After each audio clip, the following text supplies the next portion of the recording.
It reminds me of when I was doing my original 2 years in Diego Garcia, and I abducted this one guy who I knew was a doctor because it was in a marina, and the name was on the back of his boat. And that's the type of things that the Black Navy was doing. They were abducting people. They were selling them, scientists, doctors, they would sell them to programs.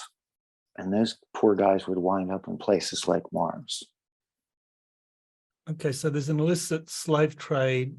I think David Paulides has been finding that there's a lot of people that disappear in national forests, state parks in the US and around the world, I guess. And there's quite a number of them actually have a technical background and seem to have German bloodline as well. I think you have to, and that's probably why Sam got so far, as he was accepted as a German. That's because your own kind of like genetic background does have a German component? No, he was just programmed to think he was Sam, this guy that grew up with a whole childhood and everything in the German colony on Mars. But it never happened. It was all what the Greys did to him. Basically, it's a program they stuck in him. He thought he was Sam. He, along with the memories, because I can access those memories. They're memories of speaking German on the German colony in Mars. You're listening to Exopolitics Today with Dr. Michael Salla, your source for the uncensored truth regarding the human, extraterrestrial, global, and political agenda. Click the like button and subscribe to this channel. And now, here's Dr. Michael Salla. It's my great pleasure to welcome back Mark Domizio to Exopolitics Today. Welcome, Mark. Hi, Dr. Salla. Well, it's really great to have you back because there were a lot of interesting threads that we saw from our last interview. And for those that maybe didn't see the last interview or maybe need to have a refresher, I mean, Mark discussed a cloned version of himself that had a soul fragment that was called Hans, that was operating from 1983 up until 2017, so for 34 years up at Diego Garcia, doing a lot of nasty things, was involved in that missing Malaysian Airlines flight. And when Hans died, his soul fragment returned back to Mark. So that's how Mark got his memories. And Mark explained also that back in 1983, when this cloned version of himself, Hans, was deployed and Mark was just living his normal life, there was a second clone called Sam. So why don't you pick it up from there? And if I missed anything in setting the stage, yeah, please just elaborate. No, that's pretty good. At the same time Hans was made, Sam was made. And in fact, it's very confusing, but Hans' body was in Diego Garcia. Sam's body was on Mars in Kruger. And that is where they basically programmed both of them through electric shock. They made them both through the same body on Mars. So I'll pick up where Hans was electric shock. That's how they made him. And that's my first memories of Sam. He starts out, my first memories are being electric shock treatment with a German nurse and a German doctor in Kruger. He goes through that treatment. Go ahead, did you have a question? Yeah, maybe just explain for people what is Kruger. I'll tell you what I know about it. I mean, I know very little because my altar didn't work in Kruger later on. But from what I could see, it was a German-run space program on Mars. They had an army that seemed to, they had a military that would be rented out. The ICC would use them for different things. They were used for different uses. Sometimes the Dark Fleet used them. But that's pretty much all I know of it. Totally German from what I can remember. So kind of like a mercenary group, something like Blackwater with the US, or like the Wagner group with the Russians, just a mercenary group that they recruit from all over the place, prisons and so forth, to just have a very ruthless approach to problems. And the French have had this for many decades as well. The French Foreign Legion also is a kind of mercenary force recruited from all over the place. So the Germans on Mars did the same thing, and I presume they were pulling recruits out of whatever source to kind of make up this mercenary force, which kind of like would be an auxiliary to the Dark Fleet, as I understand it. Right. It seemed like it was their Mars station. They were a lot on Mars. They would go out and do stuff off of Mars, but there was a lot happening on Mars. There was the ICC, probably millions of people on there, slaves. So there was always something going on. So my original memories of him are training, and this is when I meet, or when I should say, when Sam meets a guy that's been in his life the whole time, still is. Some people refer to him as the old man. He's at this point he was.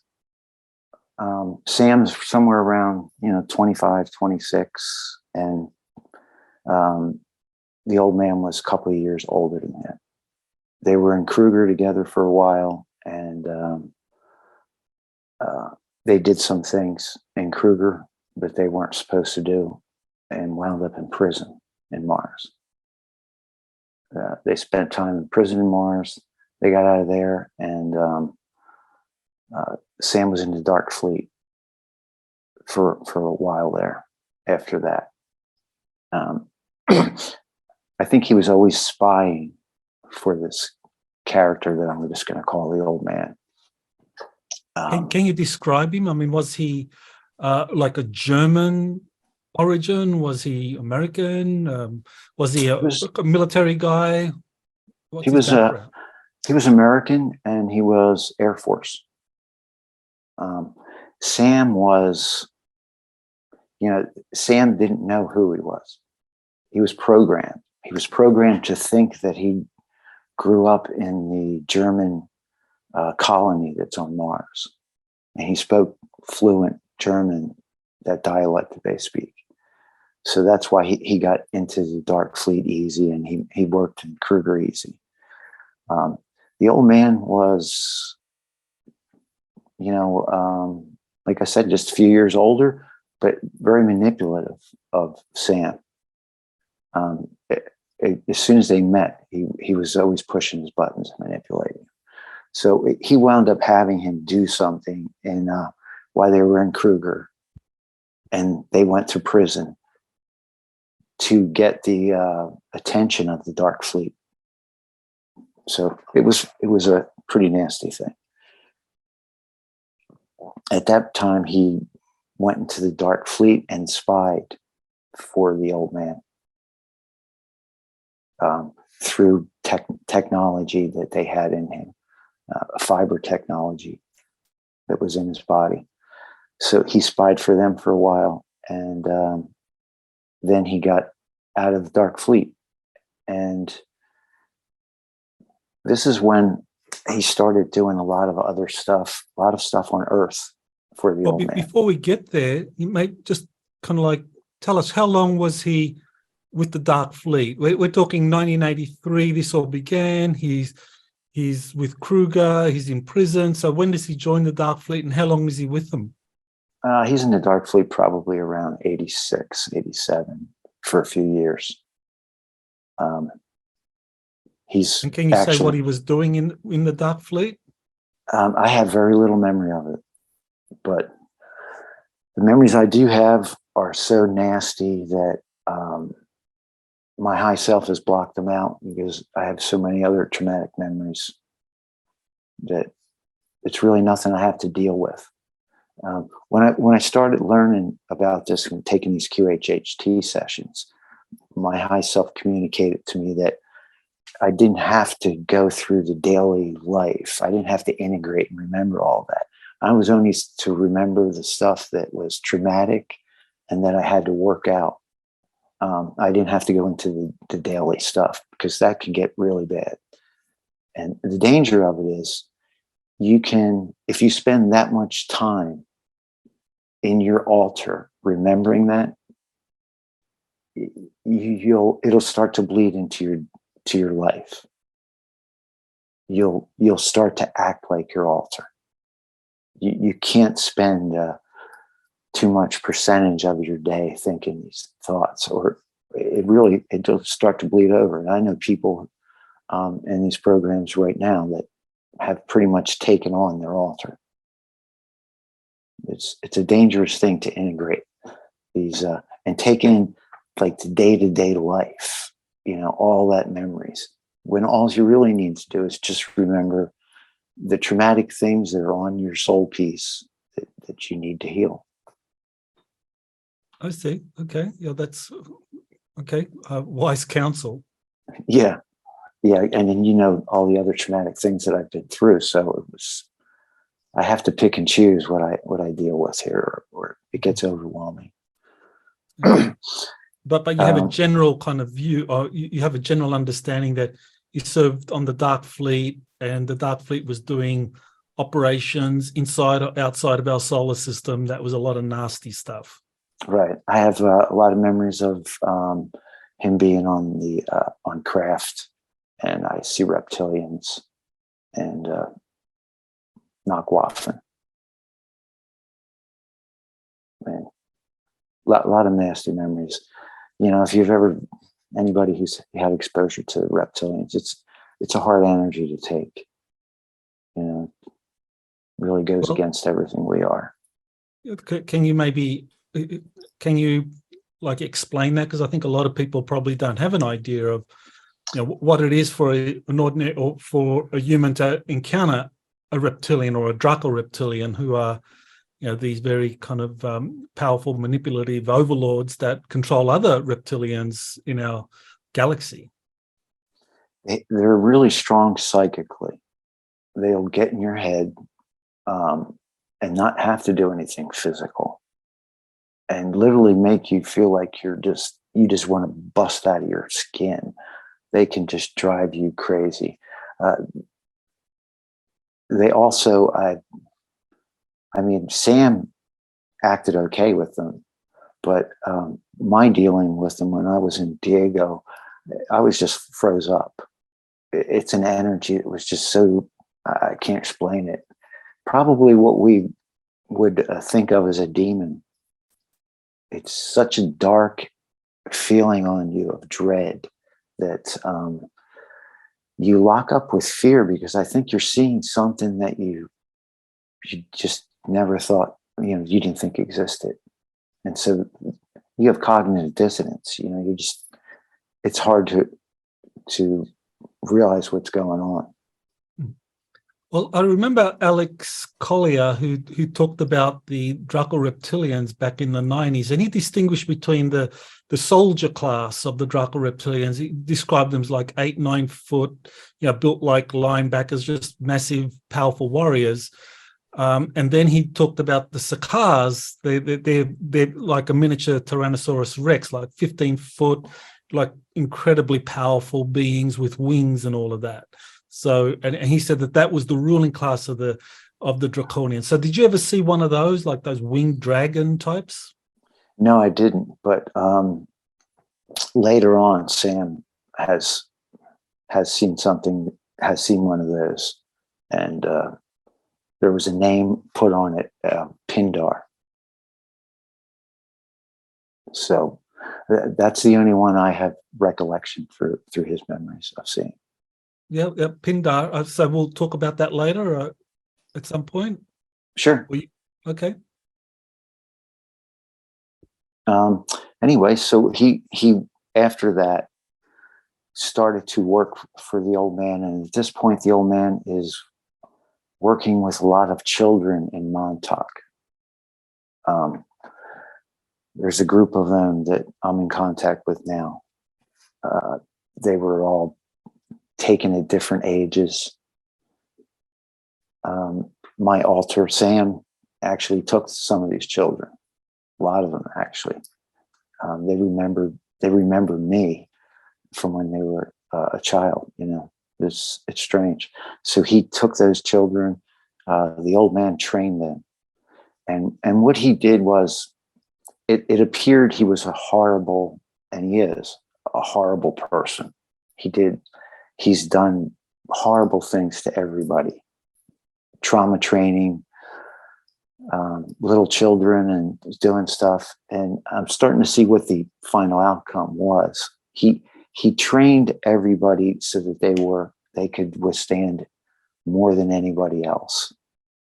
He trained all of his children harder, made them go through trauma training worse than anybody else did. And he put them in the programs. And these, after Montauk, they have been in all programs. They're in every program you can imagine. They have a lot more alters than I do, and he's manipulated and gotten a lot of information through these alters through the years. Well, I remember interviewing Stuart Swerdlow from Montauk, and he said when he was there that that was from 71 up until 83, that there were Germans all over the place. And so you have to ask yourself, why were there Germans kind of like in this American Air Force facility? And it was because they were doing all this stuff. So that kind of matches what you're saying, that this old man, whoever he is, was helping, or one of the kind of more sinister or psychopathic kind of people involved with Montauk, and he was working with the Dark Fleet. Yeah, to work among all of these and to try and be a white hat, you have to be probably the darkest black hat there is.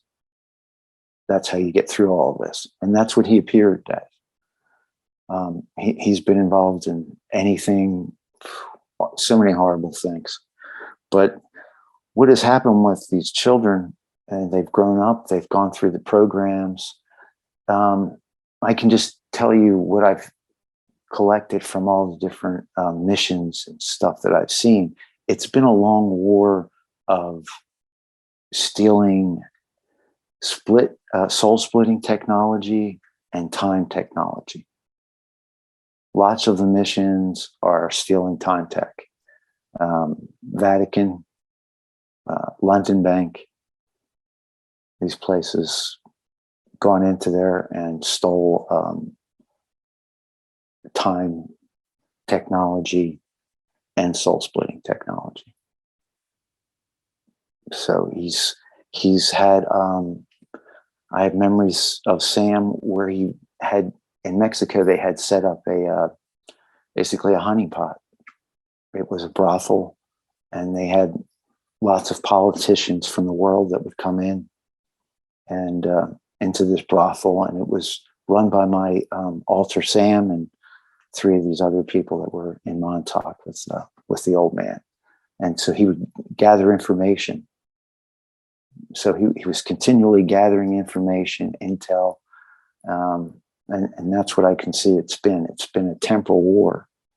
So lots of it has been changing timelines and trying to get time technology, because it's on both sides. So interesting that this old man was using Sam to steal time travel technology for this temporal war. So was this old man doing all of this to kind of like promote the Dark Fleet agenda, or was he doing it for his own agenda? I have to say now, it appeared he was with them at the time, but he's been doing it for his own agenda the whole time. and he has been going against, what we would call the black hats. There are altars that are from negative beings. There's Pindar. There are altars that have the soul of Pindar, that Draco that you talked about. This is the things he's fighting. Maybe we should just explain what the Pindar is. I first came across that term. David Icke began using it, I guess, in the 90s and 2000s, talking about this ruler of the planet and it being a kind of shape-shifting reptilian. So what do you know of the Pindar? I know that I know two altars that have been operating with a piece of soul from him. And, I have memories of years and years basically doing battle with them. That's what we're doing. They steal some time tech, they do something, and then it's tit for tat, back and forth. There's a lot of probably names that are out there that we've heard and probably didn't believe in. Marduk, all these beings are involved in all these things behind the scenes, and So this how is do what these the old beings, gun. so how do these beings, whether we're talking Pindar, whether we're talking Marduk, how do these beings get involved in these kinds of power struggles? Do they just create a clone, or somehow create an avatar body and just shift a part of their soul consciousness into that avatar body, and that becomes an altar that's out there doing all this stuff? How do they do it? I think they are doing it just like that, because there have been altars that have had a piece of Marduk. There's altars that have had a piece of Pindar. So I think that's just exactly what it is. I don't know if they're doing the same thing that I did with the Andromedan being. I believe that's what's going on. These people are actually incarnating, but instead of incarnating like with this Andromedan light that I came with, they're incarnating with a piece of their soul. Pindar or Marduk, other dark beings. And just to remind people, because you incarnated with this Andromedan soul energy, that was the reason why at the end of your 2-year contract from 1981 to 83, rather than destroy your clone, they used that to create these two altered versions of yourself, Hans and Sam, that went off and did these different missions, but they had some of that, I guess, 8th dimensional Andromedan energy. That was what made them valuable to the Dark Fleet. Right. And this was all done at Dulce. So Sam and Hans, these soul pieces, and I actually have 4 other ones that I'm not even going to talk about. They've made at Dulce. But that's when the experiments started, really. In 84, they started using the soul piece and the light that they had taken from me in Dulce. So, it's Sam. I didn't even know about Sam till 2 years ago. I had just gotten through Hans, right, and was in a session with Rebecca Rose, and Sam literally just kept busting in. She was like, "You have this aggressive version of you that's right here," and kept busting in the session. So at that point, that's when I actually started to acknowledge that I had another one. I didn't even know it till, like I said, 2 years ago. I thought it was just Hans. To get back to where he was, he's did stuff for, like I said, for the old man for years, and still is currently. But I guess the next important, part, besides all these little programs that he has going on, is he becomes he gets married. He has a life. He's living on Mars, and he has a partner, and they have a group that's arrangers. They're really elite.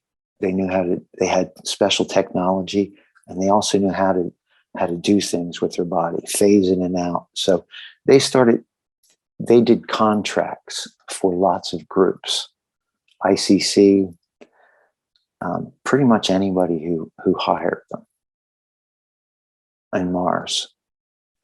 And they would do stuff for Dark Fleet. They would do stuff for Solar Warden, whoever hired them. And they did this for many years. He was married and had a child, and his partner was married and had children. So this is Sam. He's married, has a child. He's on Mars doing all this kind of contract work for this old man working for whatever client. At this point, the old man's really not involved. This partner of him, he's developed this group. They were called Shadow Rangers. And the reason I'm telling you this is because of the one thing that I did want to share that happened with him. So they like I said, they did this for years, decades. When I believe 2018, they were approached about a contract, and they took the contract. Nobody really wanted it. It was with a bad group. And they were supposed to blow up a small facility on Mars. And what happened is they did blow up this facility. The group that hired them had already planted lots of other explosives.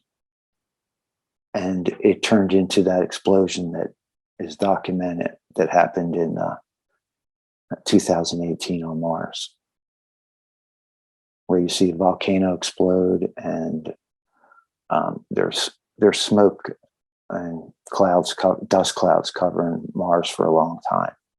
It rocked the whole planet,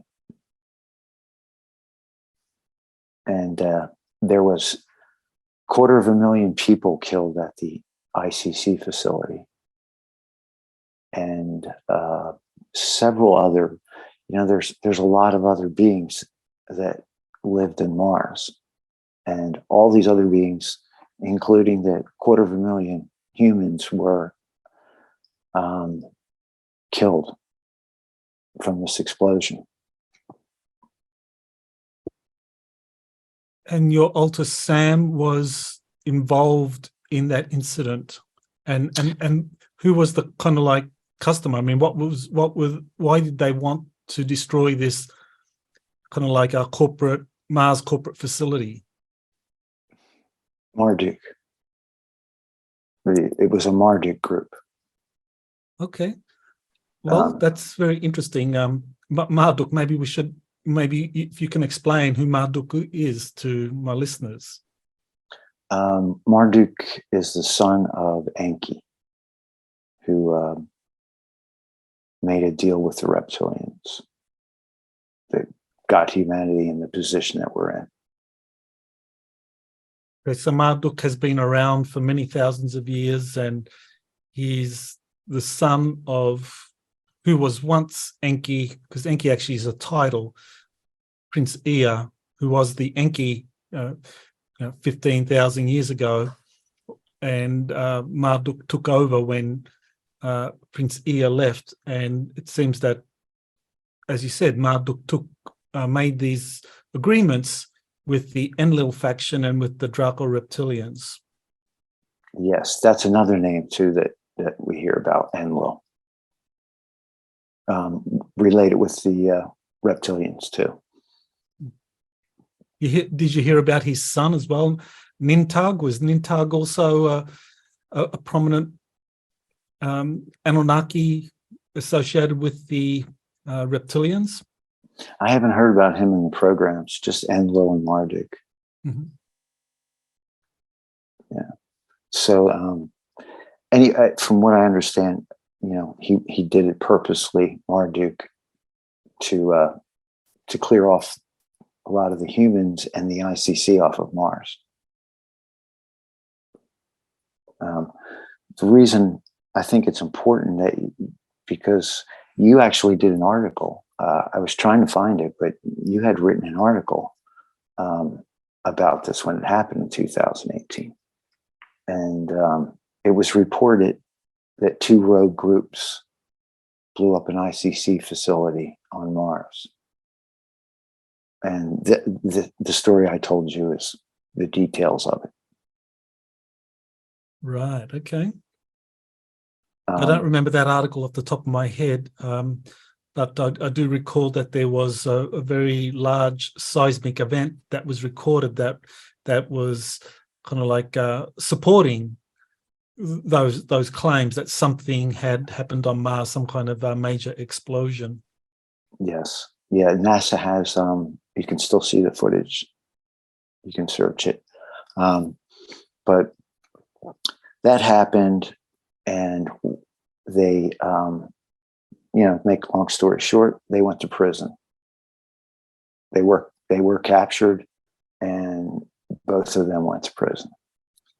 So who captured them? We're talking Sam and his partner were captured? Yeah, Sam turned himself in because, they weren't looking to blow up the planet. They had a family that lived there. He still had a wife and a boy that lived there. So he turned himself in right away.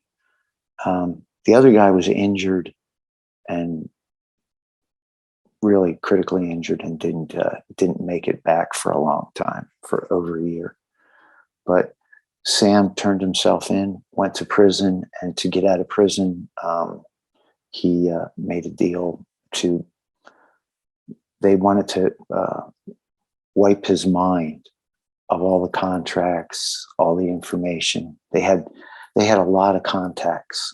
So they made an agreement to get his mind wiped of almost 20 years that he was in the Shadow Rangers. And he made this agreement so that he could get out and be with his family. And when he got out, he found out that his wife and boy had been given to the reptilians. And so they were wound up dying. So who was it that actually arrested Sam, or who did he surrender to? I mean, are we talking the kind of like Mars corporate governance? Who was it that was in charge of that? I'm not sure who he was working for, but honestly, I know who it is. It was Johann Fritz. Oh, okay. Johann Fritz was who? The arresting officer, or who he was working for? Johann Fritz is the one that made the deal that he didn't live up to. He made the deal about wiping your mind, and then you could get out and spend with your family. And then when Sam got out, he found out that his wife and boy had been given to the reptilians. The same thing happened to the other partner. Call him Jack. Jack, after a year, he did get back. He turned himself in. He was in prison. He made a deal, same thing, to get out of prison. He let them wipe his mind. Mm-hmm. And right before they wiped his mind, Johann Fritz, he told him all these horrible things he was going to do to his wife and kid, his 2 daughters, and then they wiped his mind. So you actually remember seeing, or your altar, your memories you have of your altar Sam, you remember seeing Johann Fritz on Mars making these deals and then kind of like double crossing you and your partner. Yep. And then did you recognize, when did you kind of like realize that, and when did you meet Johann Fritz, or William Nutter is his real name? When did you meet him or know about him, and in your present life? I've known about him for a long time. I just never said anything. I met him at a conference last year, but I just never said anything about it. I wondered if he remembered, because Sam, had a history with him. So I was surprised that he never mentioned anything about it. Sam's actually the one that trauma trained him when he was a child. Johann Fritz trauma trained him, drowning him and stuff. That was my alter, Sam. And then later on, after this all happened, I have a memory of Sam with the old man, and they threw Johann Fritz was thrown out of the space program for that. Okay, very, very interesting. So, what you go ahead. I was just going to say, so this is the confusing thing when a person interviews and uses their alter's name. I wouldn't want to do interviews and use Hans. So for some reason, William Nutter has used Johann Fritz. So I just want to say, I'm not talking about William Nutter. I'm talking about his actual alter, Johann Fritz.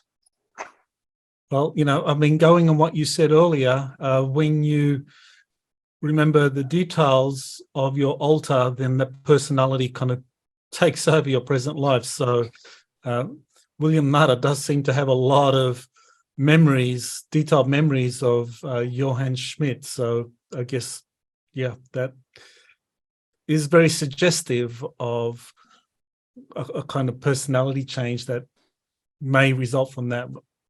Just speculating. Yeah, I have other memories with him too. So him and actually his wife, they were in the programs together. Okay, his wife. Was she the wife of Johann Schmidt? Johann Fritz. That she was also the wife of him in that of the altar. She's the handler in that world. She's the handler of his altar that I had seen. Yeah, mostly in the Dark Fleet, because he was in the Dark Fleet afterwards. I think when he got thrown out of the space program, he went into the Dark Fleet. And when he was thrown out of the space program, can you clarify which space program we're talking about? Are we talking about the corporate space program? I am not 100% sure, and I don't want to say. I'm not sure if we're talking Solar Warden or something to do with Solar Warden or whatever. So I'd rather just not speculate. My memory is standing with the old man as Sam, and him throwing him out, saying a lot of stuff. The other guy lost his family too, so it was pretty nasty stuff. They did do something horrible, though. Let's face it. They killed a lot of life on Mars. So I'm not sticking up for them. It was a horrible thing they did. Probably the biggest thing to take away from this is just the horrors that are going on Mars. There's so many humans that are abducted there. There's so many that have lived there and don't know anything else. There's a lot going on there. I think what we're going to find out is the ICC and the crimes against humanity have just been so big, so enormous. We can't even comprehend it. Well, having a city or a base of 250,000 humans wiped out, that is in itself an incredible tragedy. But just how many people are on Mars? Well, the other thing to take away from this is there was a lot of other beings killed besides humans. There are a lot of other beings. There are reptilians that aren't Draco reptilians that live there. They all live underground. They're in cities. I mean, I remember Sam underground in areas where there was these reptilians. They're they're not like the Draco reptilians. And there's insectoids. So there was, from what I understand, a lot of other higher dimensional beings that were there, and they were all just disintegrated when this happened. Can you describe the indigenous Martian reptilians? What were they like? What do you recall about them? Humanoid, not as big as the ones I've seen in the programs, more like 7 feet, but not as big and muscular and nasty like you had said the linebacker ones, the ones I had seen before. And there's a language they speak, so it's a long, they have a long history there, there's a lot more life on Mars than humans, and they're indigenous. They've been there for a long time. You remember anything about their level of technological development, the indigenous reptilians and even the insectoids on Mars? I think a lot of the technology is it doesn't look like we think of technology. A lot of the stuff I have memories of that did things didn't look like technology.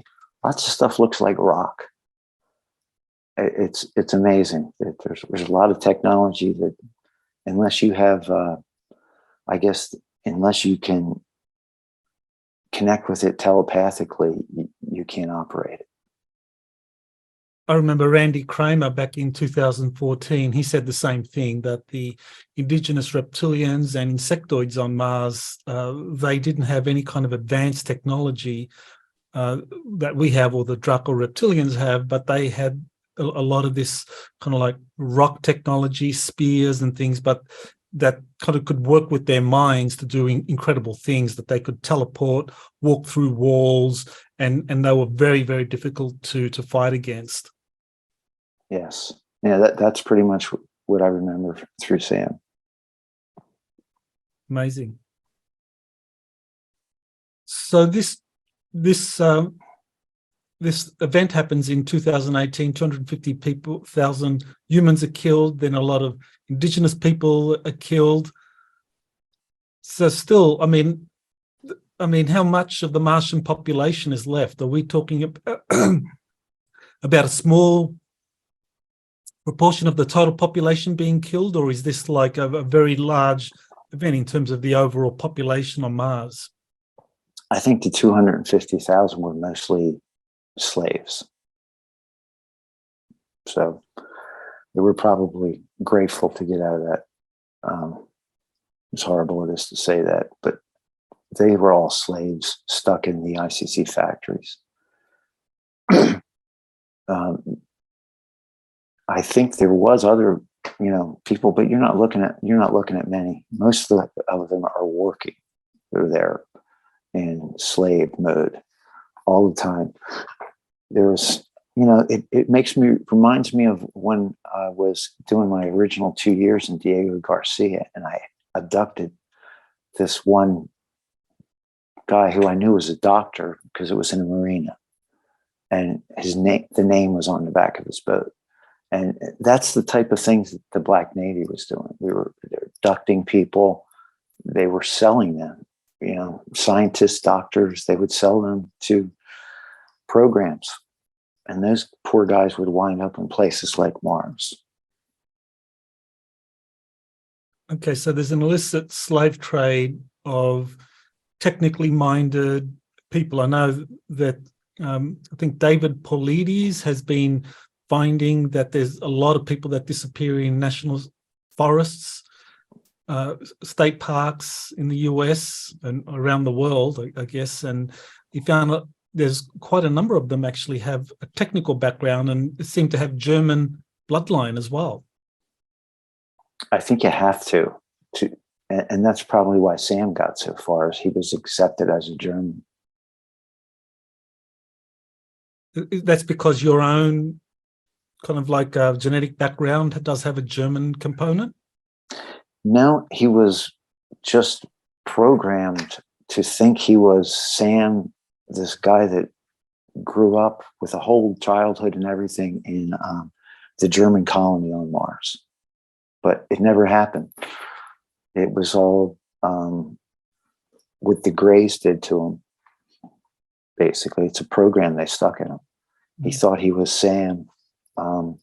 He, along with the memories, because I can access those memories. They're memories of speaking German on the German colony on Mars. But he actually was just made when he was probably like 24, 25 when he's made, and that was the beginning of his life. That was in 1983. Yeah, right. And 83, beginning of 84 is when they did this. Mm-hmm. So 2018, this event happens.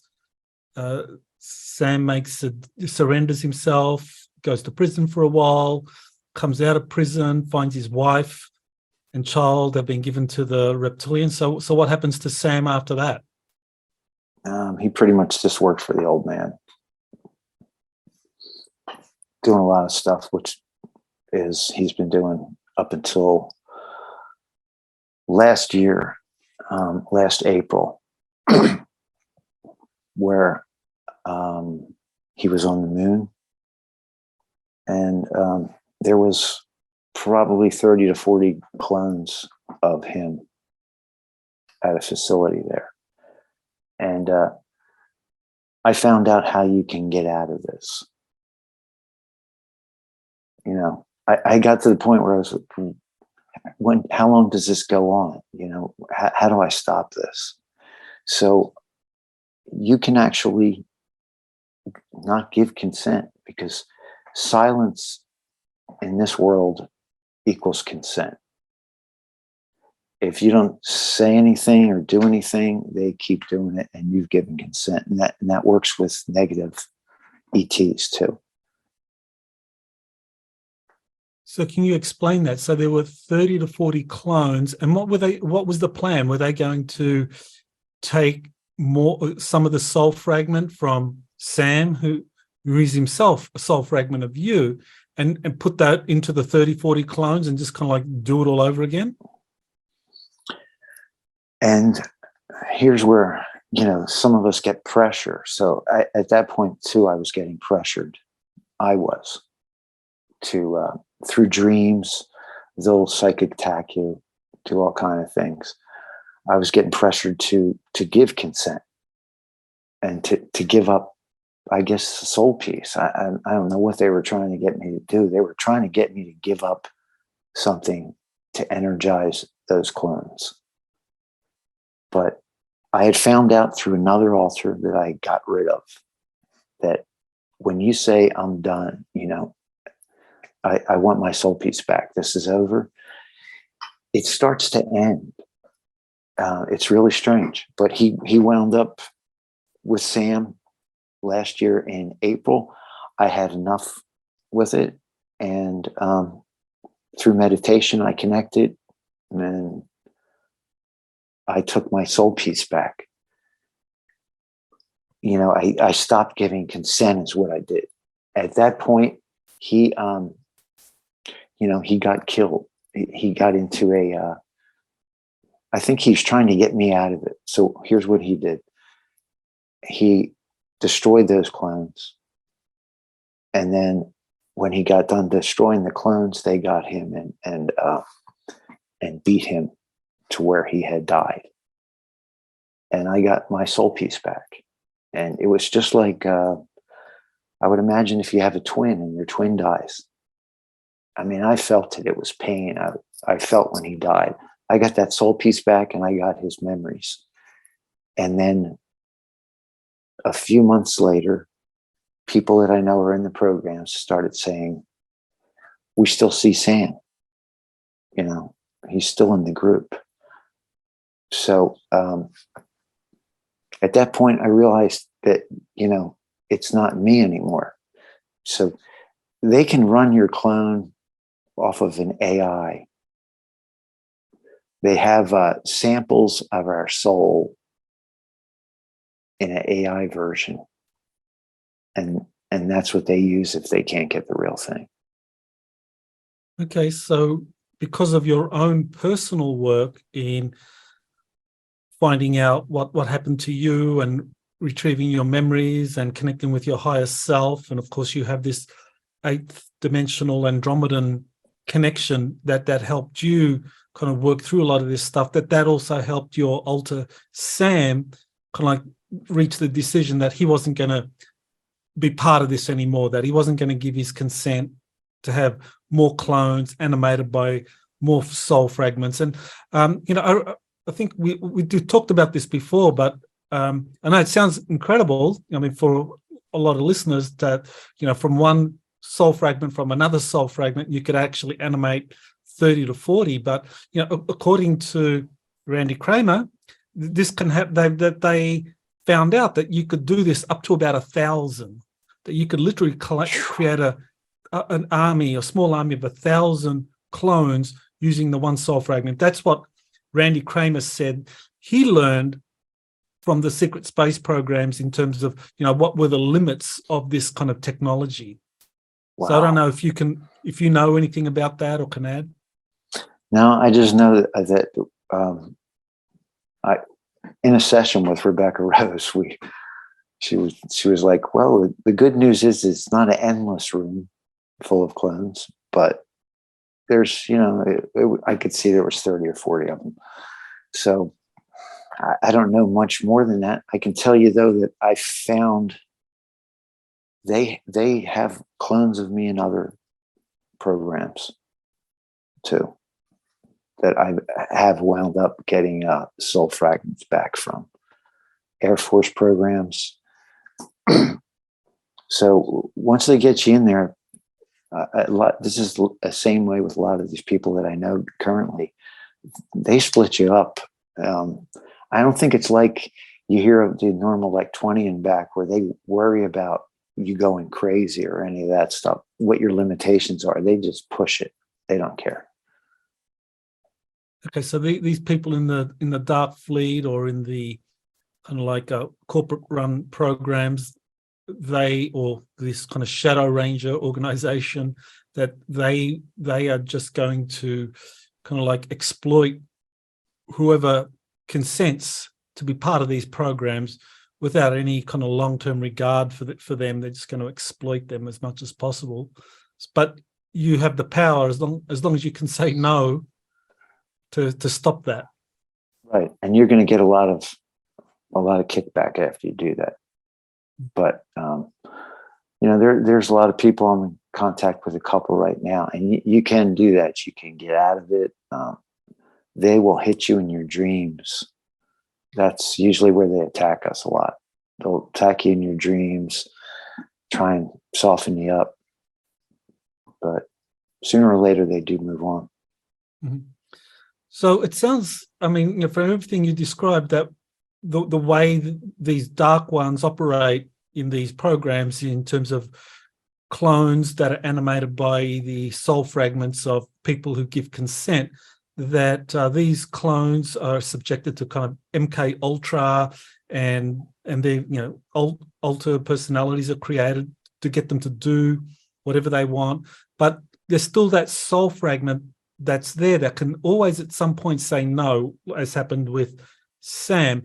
But with this AI element, I mean, what do you know of that? When they animate a clone with this AI aspect, I mean, is the AI, do they do the MK Ultra stuff on that, or because it's AI, it just automatically goes into whatever the program is?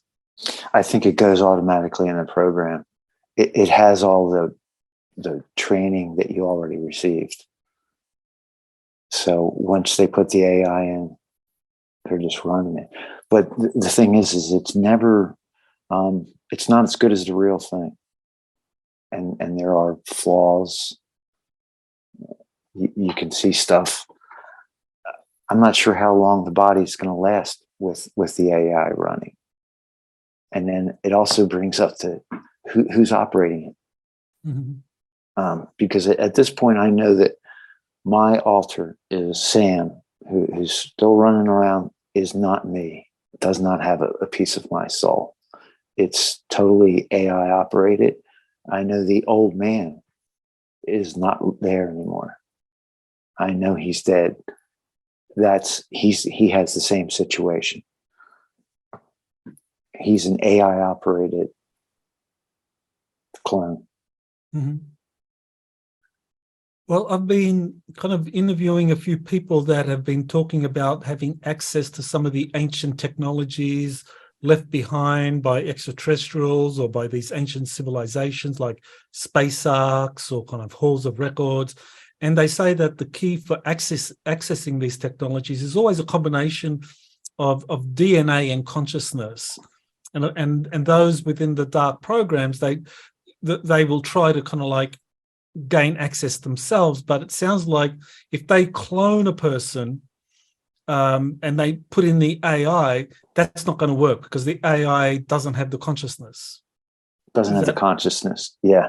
It's not going to operate 100% like you used to have. Also, it doesn't seem like it makes the judgments. It doesn't make decisions the same. But it's enough, though, to fool everybody else in the group to think that it's actually me.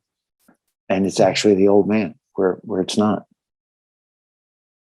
Okay. I mean, he's been dead for several years. So the AI inhabited clone has kind of limited functionality, to impersonate or maybe to do some task, but for more complex things, it's not really suitable, especially if it comes to some really kind of like advanced programs requiring knowledge of these ancient technologies, because I think that's the big game in town now, with the arrival of all of these kind of like new extraterrestrial organizations and all of these technologies suddenly being activated, that the individuals that have the right consciousness and the DNA have access, and those that don't, they don't have access. And so right, and they're using the other ones because they can gain the access. This is what the dark people are using. They round up the people that they know that can communicate with these things, that have these talents. There's remote viewers, remote healers. Some of these people, and they'll twist them around and use them to remote kill. But that's what they're doing. They're taking people that have these gifts and making alters out of them, and then they can access all this technology and use it. I think also they're not getting any hit on their soul. There's no karma coming on them. Everything's being done by our soul pieces and all these altars. They're doing all the nasty stuff. But from what I was told, though, I think they're fooling themselves that whoever gives the orders to the altars, they're karmically responsible for that. Mm-hmm. Now, have you ever been asked or been involved in anything like that, like being taken to any kind of ancient civilization location to kind of like access or interact with technology to find out what it was all about? Have you ever been involved in any of that? It was mainly just straight off theft. The old man would have... he would know where this technology is, and then there would be a group that would go in and get it. I could tell you, London Bank, it was a reptilian soul-splitting technology that was in a box about a foot by a foot. Never looked inside to can't tell you what the tech was. A lot of the time, the tech doesn't look like anything anyway. But that's the types of things that they were doing. They'd get that intel, and then you'd get in there and steal that. Two other people in the group have been into the Vatican to steal what a lot of people are calling, the time technology, basically. So there's a lot of it out there, it seems like, and everybody's trying to find out the locations. Some of it's ancient. Well, I remember Alex Collier talking a bit in the 90s about the Greys, he called them the Dows at the time, kind of using this soul-splitting technology to kind of like take the souls out of bodies and put them into little boxes and trade them with whoever. But it sounds like, from what you just said, that the reptilians or the Draco have this as well, this kind of soul-splitting technology. And so, I mean, how prevalent is this out there? It seems like it is very prevalent, and there's different limitations, I think, on them. And you can see the limitation that they use in the programs. That there's that 20 years that you can only do 20 years at a time. Well, there's different limitations on their soul splitting. I don't think they have those limitations. Some of these things too, they can put your soul in a reptilian. They can put your soul pretty much in anything. So I think we're going to find out there's a lot of technology out there as far as that. And as far as the clones, we're starting to see that, we're hearing more talk about that here. But I can tell you in 1981, there's been definitely clones put back here since 1981, because my partner Joe was killed and when we were in Diego Garcia, and they put his clone back. Mm-hmm. So they've been putting clones in places of the real people for quite a long time. Well, I know when I watched this this so-called president of the United States, Joe Biden, and I look at him and I look at his eyes, it's like sometimes it's like this person doesn't have a soul. It's like exactly. It looks like a clone. It's like, wow. How many other people can see this? It's like you just look into the eyes and it's like there's nothing there. There's no soul there. It's like, who is this? And it's like amazing. And it's like, can others see this? Right. He reminds me of the Men in Black that escorted me to Dulce. It's the same look. Mm-hmm. Yeah. I remember him talking. There's some clips of Biden talking about, well, we're not going to let this Nord Stream pipeline exist. We're going to take it down. And you just look at his eyes that he's saying that it's soulless. It's like this AI clone that you were talking about. It's like, wow, is that what's talking here, trying to create a third world war? It's like these AI clones that are put in positions of leadership, and they're just like following the program. I think so. I think we have a lot of that AI clones and a lot of virtual people that they're I don't know if they're clones or what, but they can virtually have stuff happen, and it seems like it's real.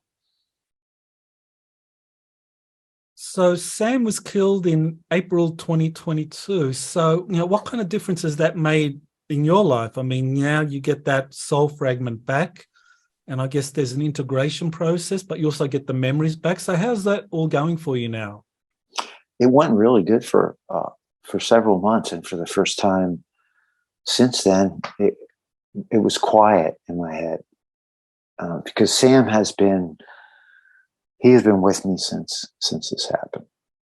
When I found out about him, then I realized, he's been pushing in my life lots of times. My wife's very familiar with him, unfortunately.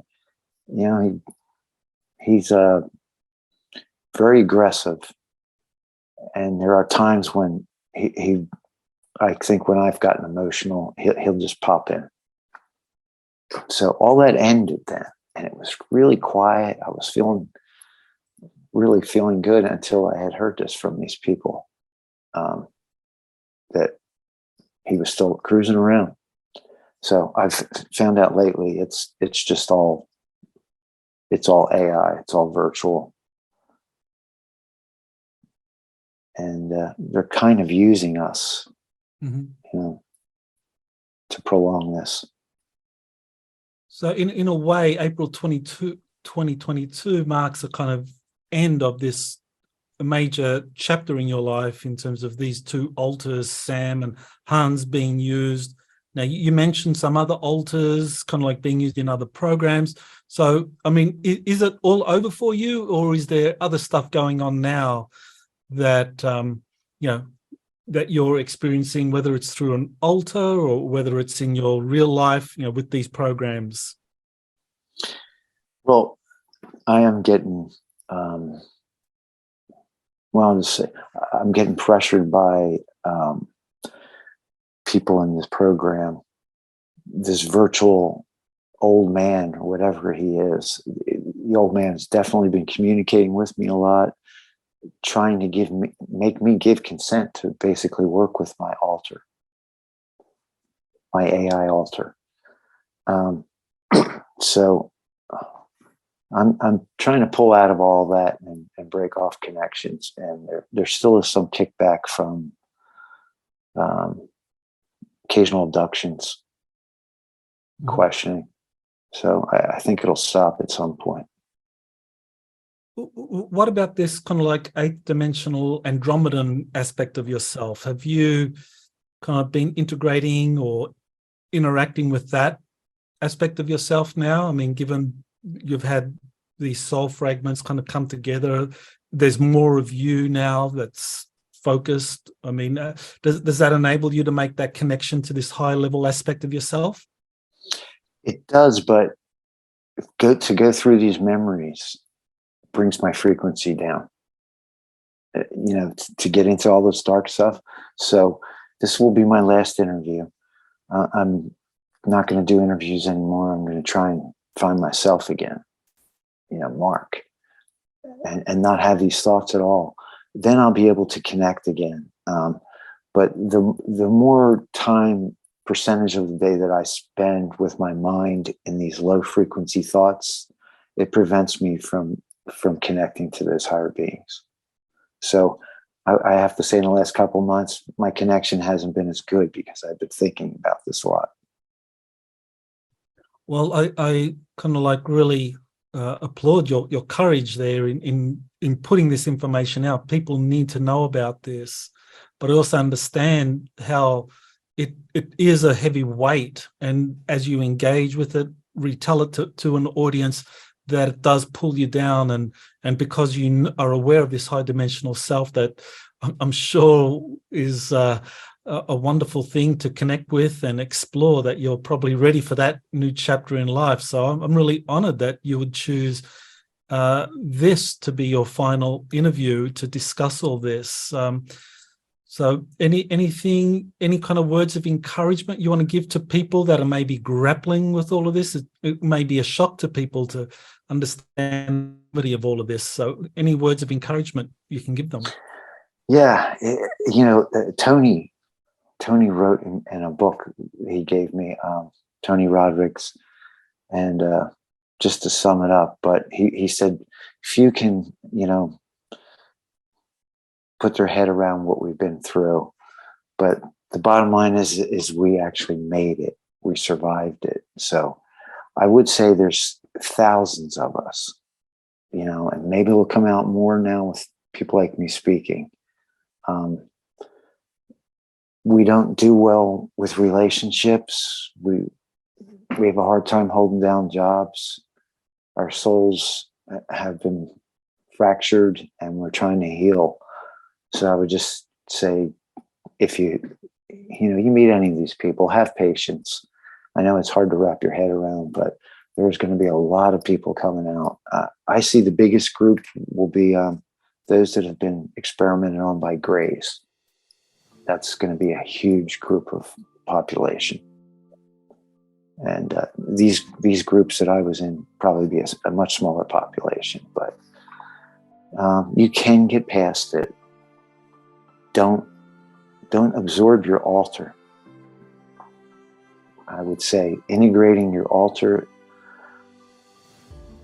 is very dangerous. So I think the words that my high self told me, only integrate those pieces that have trauma on them. Because the way it was explained to me is you take each one of those memories and you deal with it, and then you become the observer, and then you let it go. And that piece of your soul's healed, and then you move on to the next one. Well, that's very wise advice to give, and I honor everything that you've done in getting this information out. I know it's going to help a lot of people, and I wish you the very best in what lies ahead. And tremendous courage to go through all of this. I mean, I imagine a lot of people wouldn't survive what you went through in everything you described since 1981, personally, directly yourself, or through the memories of your alters that you got through that. And I guess this was a big part of your mission, to disclose all of this so that people can know. And I think it's all about transparency now and accountability. And yeah, what you've done is going to help that a lot. So thank you. Oh, thank you. You have been listening to Exopolitics Today with Dr. Michael Salla. Please remember to like, share, and subscribe to this channel. Join or start a conversation in the comments. Take the time to explore the vast library of best-selling books, webinars, and podcasts by Dr. Salla. Visit exopoliticstoday.com.